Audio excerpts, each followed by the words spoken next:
This year, 2024, marks 20 years of the social media giant Facebook. This means that it was back in 2004 that Facebook was launched to the world. Now, for many of us, when we speak of Facebook and its creation, we immediately go to Mark Zuckerberg. However, let me tell you a small story. In 2003, Mark Zuckerberg, while at Harvard University, designed a website called FaceMash. Now, with this website, he had hacked into the university website to collect photos of students from their identity cards. So he got these photos, and these were used on his website called FaceMash. And the idea was you would compare the photos of two people and choose who was hot and who was not.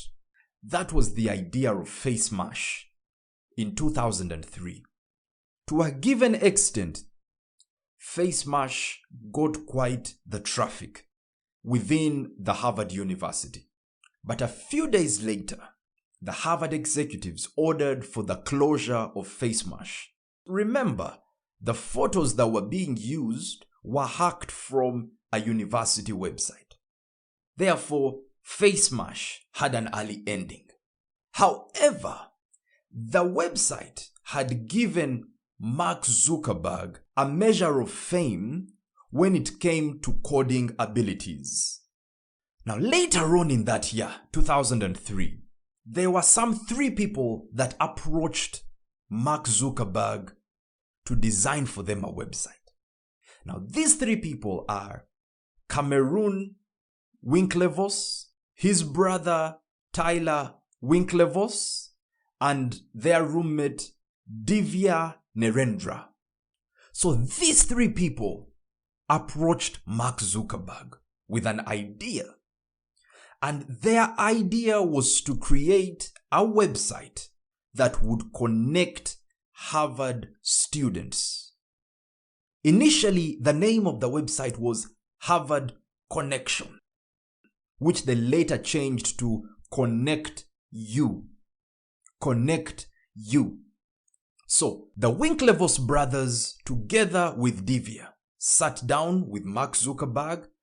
They explained to him the idea, and what they needed from Mark Zuckerberg was his coding genius.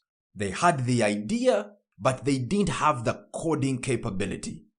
That was about November 2003. And Mark agreed to this. Mark agreed to work with them. Mark agreed to make this thing happen. Mark agreed to make this thing happen. All was moving smoothly. And at one point, Mark stopped communicating. To which the Winklevoss brothers thought maybe he is busy coding and bringing this thing together. But to their shock, a few months later, February 2004, Mark Zuckerberg launched a social media website called the Facebook. And when the Winklevoss brothers heard about it, and they heard about who was behind this website, they were furious.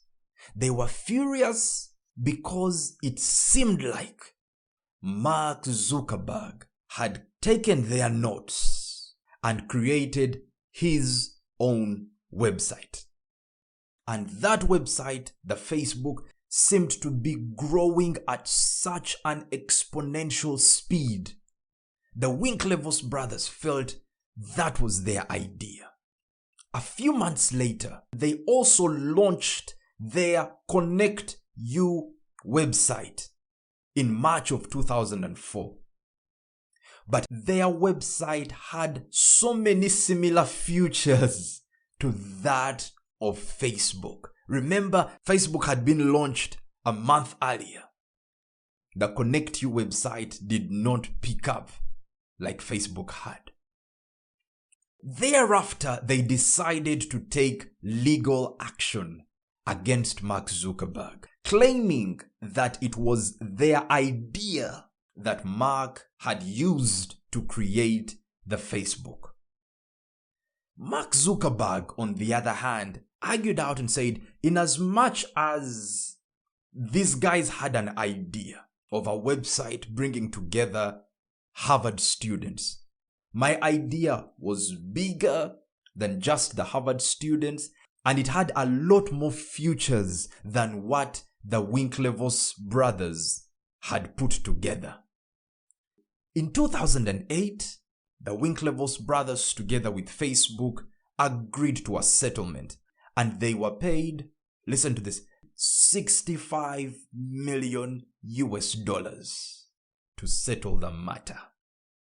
And because of what the Winklevoss brothers had seen as the potential in Facebook, they agreed that with this money, $20 million would be paid in cash, while $45 million would be paid in Facebook stock. But it poses that question. When it comes to technology and innovation, can there really be someone that says, this was my idea? Take, for instance, by the time Facebook was launched in 2004, there had already been an attempt at social media sites, with sites like MySpace and Friendster. So the idea of social media networks was already at play.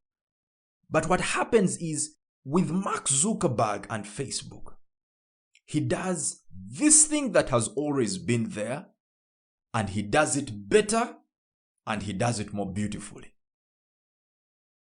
And we can also see that thereafter, most of the sites that came up, in one way or the other, they were borrowing an idea from what was already existing. So, to you that is listening, who do you think was right?